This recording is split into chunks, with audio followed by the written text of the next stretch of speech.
Bismillahirrahmanirrahim. Kejadian sampai sekarang, saya tugas di Mekah 2010, menerima jemaah haji yang pertama. Begitu datang sholat, Masya Allah, isyanya sholat di situ, Allahu Akbar. Imamnya disirkan, Alhamdulillahi Rabbil Alamin. Imamnya Muhammadiyah sendiri. Masya Allah. Begitu sholat subuh, imamnya nggak kunut. Lengkap sudah itu, apa saya bilang kan, semalam Muhammadiyah kan yang nggak kunut. Padahal nggak ada Muhammadiyah, nggak ada NU dari zaman Nabi, Masya Allah. Dan yang paling hebat, dua pendiri ormas besar itu bersaudara dan belajarnya sama-sama. Sama-sama berangkatnya bareng, satu nasab yang sama, belajar di satu guru yang sama, kembali yang sama, punya misi yang berbeda. Yuk kita buktikan. Saya agak panjangin sebentar nih ya.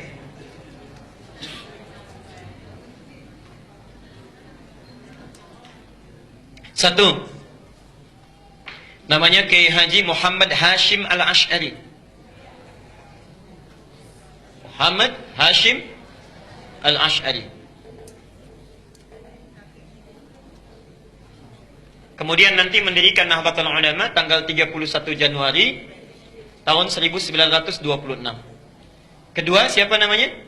Kiai Haji Ahmad Dahlan. Sebetulnya bukan nama asli, nama aslinya Muhammad Darwish. Muhammad Darwish. Cuma nanti saat pergi ke Mekah, keduanya ini oleh gurunya Muhammad Darwish diganti nama menjadi Ahmad Dahlan.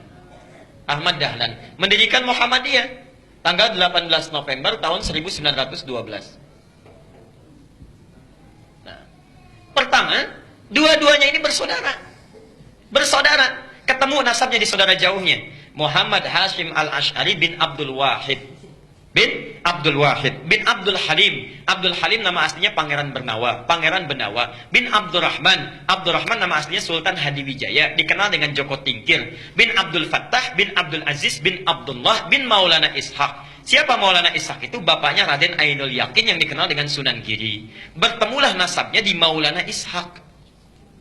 Maulana Ishaq. Nanti kita jelaskan siapa Maulana Ishaq ini. Kiai Haji Ahmad Dahlan, ini nasabnya nyambung ke sini Maulana Ishaq. Kiai Haji Ahmad Dahlan bin Kiai Haji Abu Bakar, bin Kiai Haji Ilyas, bin Kiai Sulaiman, bin Kiai Murtada, bin Demang Jurang Juru Kapindo, bin Demang Jurang Juru Sapisan, bin Kiai Gerbek, bin Maulana Ishaq.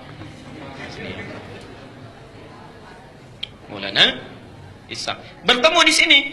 Ya. Siapa Maulana Ishaq ini? Adalah satu dari dua anaknya Syekh Ahmad Jumadil Kubra yang membawa Islam, asalnya dari Mesir, datang dengan 8 orang temannya atas perintah dari kekhilafahan Turki supaya datang ke Nusantara memberikan nilai-nilai Islam. Namanya Ahmad Jumadil Kubra.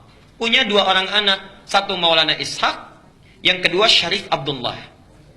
Syarif Abdullah. Maulana Ishaq ini nanti yang akan melahirkan 2 keturunan ini. Syarif Abdullah ini tinggalnya di Mesir, tidak ikut ke Nusantara. Tapi nanti pada tahun sekitaran awal abad ke-15 akan bertemu dengan seorang perempuan luar biasa yang sudah masuk Islam, anaknya Prabu Siliwangi. Prabu Siliwangi itu siapa? Nama aslinya Pamenah Rasa. Pamenah Rasa punya kekuasaan yang luar biasa, luas ya. Kalau dari Cirebon batas Jawa Tengah sampai dengan ke ujung wilayah Banten, ibu kotanya di Bogor. Dulu namanya Pamenah Rasa. Pamenah Rasa ini dulu inspeksi datang ke wilayah Subang pada masa itu sampai dengan ke Karawang. Di Karawang itulah bertemu dengan seorang perempuan yang bersih luar biasa, cantik, taat, sedang baca Quran. Muridnya Syekh Hasanuddin. Syekh Hasanuddin itu karena dulu menimba ilmu Qurannya di Mekah, dikenal dengan Ummul Qura, maka disebut dengan Syekh Qura. Syekh Qura. Siapa perempuan ini? Namanya Nyai Subang Larang. Nyai Subang Larang. Jatuh cinta dengan Nyai Subang Larang, menikahlah dengan beliau ini.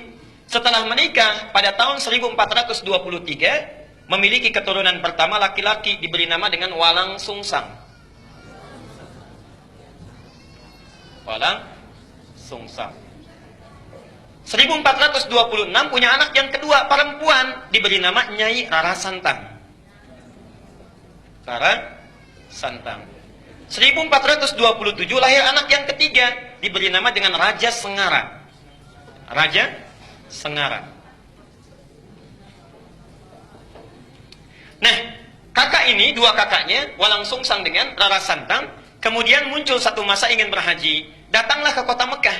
Ya. Kemudian mereka datang ke Mekah setelah menunaikan ibadah haji berganti nama. Ini walang sungsang menjadi Ki Abdullah Iman. Kan yang ini ya, Abdullah Iman namanya. Gelarnya Ki Samadullah. Gelarnya Ki Samadullah. Kiai Samadullah. Samadullah. Ini Rara Santang berganti nama menjadi Syarifah Mudaim. Syarifah Mudaim. Saat akan pulang di jalan bertemu dengan Syarif Abdullah. Syarif Abdullah langsung meminang Syarifah Mudaim untuk dijadikan istrinya. Menikahlah kedua orang ini, lantas berangkat ke Mesir. Di Mesir kemudian mereka menyatu, bersama-sama berumah tangga, melahirkan seorang anak namanya Syarif Hidayatullah.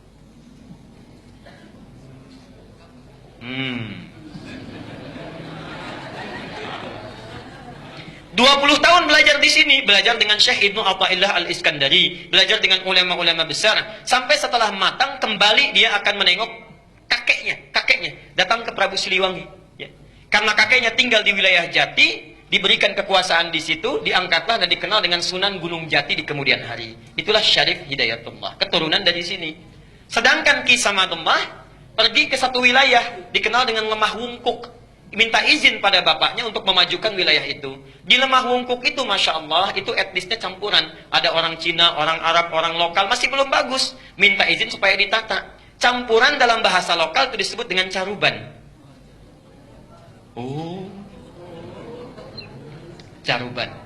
Begitu datang ke sini, ya, dikelola, dirawat dengan baik sampai tumbuh pesat luar biasa. Masya Allah, tiba-tiba melihatlah seorang anak perempuan, putri dari seorang pembesar Syah Bandar namanya Ki Gedeng Alang-Alang, punya putri namanya Nyai Kencana Larang. Kencana Larang. Ya. Menikah dengan Kencana Larang. Setelah menikah, untuk mengabadikan namanya maka disebut dengan Caruban Larang, Caruban Larang, Caruban Larang. Lisan orang sana menyebut Caruban, Caruban, Caruban, berubah sekarang menjadi Cirebon, Cirebon, Cirebon, Cirebon. Nah, muncul Cirebon. Ibunya Nyai Subang Larang sudah lama berumah tangga, ingin menengok. Di perjalanan lewat di satu daerah, ajalnya tiba, meninggallah di situ. Untuk mengenang sampai sekarang disebut dengan daerah Subang. Orang Subang belum tentu tahu itu. Nah, ya. Nah, terus apa cukup? Jadi muncul Cirebon. Nah, karena Cirebon sudah maju, maka kemudian diangkatlah, diberi gelar oleh Prabu Siliwangi, diberi gelar namanya Mangkubumi. Ya, Mangkubumi. Ini pertama gelar ini. Mangkubumi itu artinya khalifah fil ard. Al-Baqarah ayat ke-30. Wa idz qala rabbuka lil malaikati inni ja'ilun fil ardi khalifah fil ardi. Fil ardi itu bumi. Khalifah, mangku, yang merawat, memangku bumi. Jadi gelar mangku bumi itu sama dengan khalifah. Jadi salah total kalau mengganti gelar khalifah menjadi mangku bumi. Sami mawon. Khalifah itu ya mangku bumi. Itulah pertama kali gelarnya diberikan. Nah, yang ingin saya sampaikan, itu satu keturunan yang sama dari Ahmad Jumadil Kubra. Punya anak itu. Kisah ini bukan fiktif, bisa dibaca. Yang paling bagus, judulnya Api Sejarah. Ada 2 jilid, karya sejarawan muslim namanya Ahmad Mansur Suryanegara. Ahmad Mansur Suryanegara yang dari Bandung.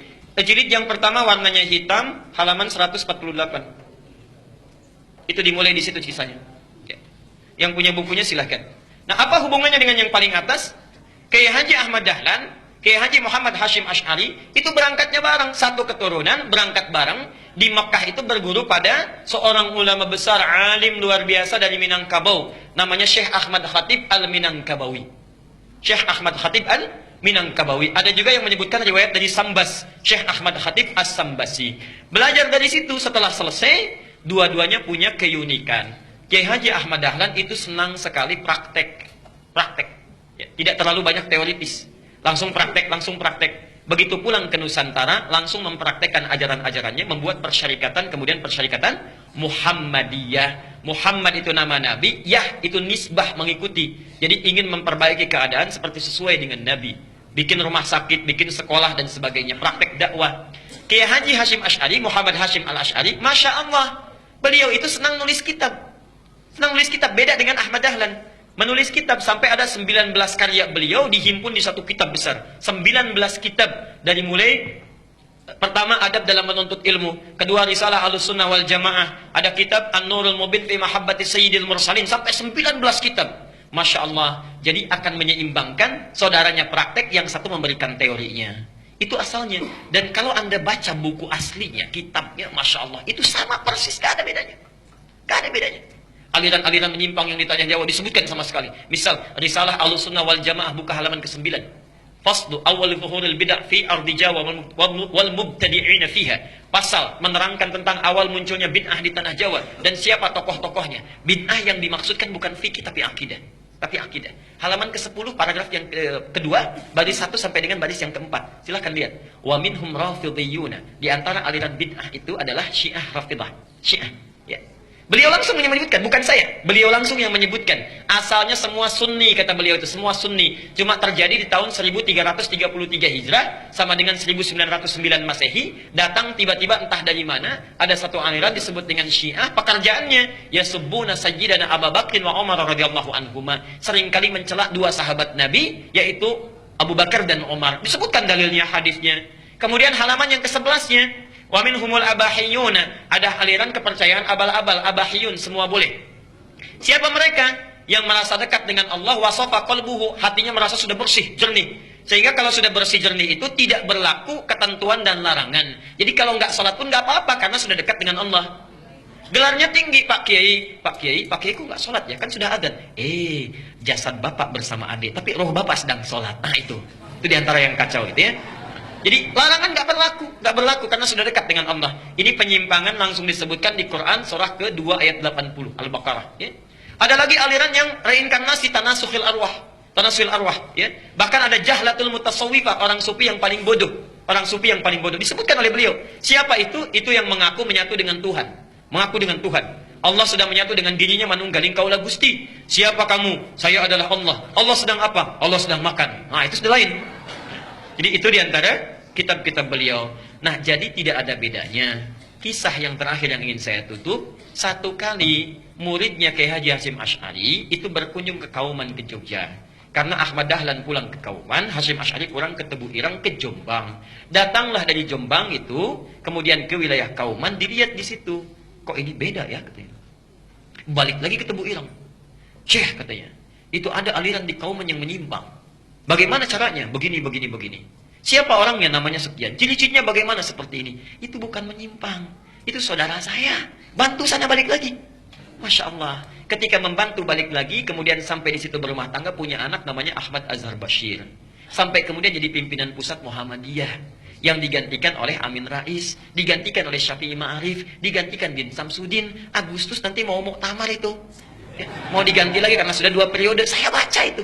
Jadi saya tahu itu, ya. Sama juga NU juga begitu, sama sampai sekarang, sampai Aqil Siraj, ya. Hasyim Muzadi digantikan Aqil Siraj, sekarang mau nyalon lagi yang kedua itu, ya. Jadi insya Allah baca.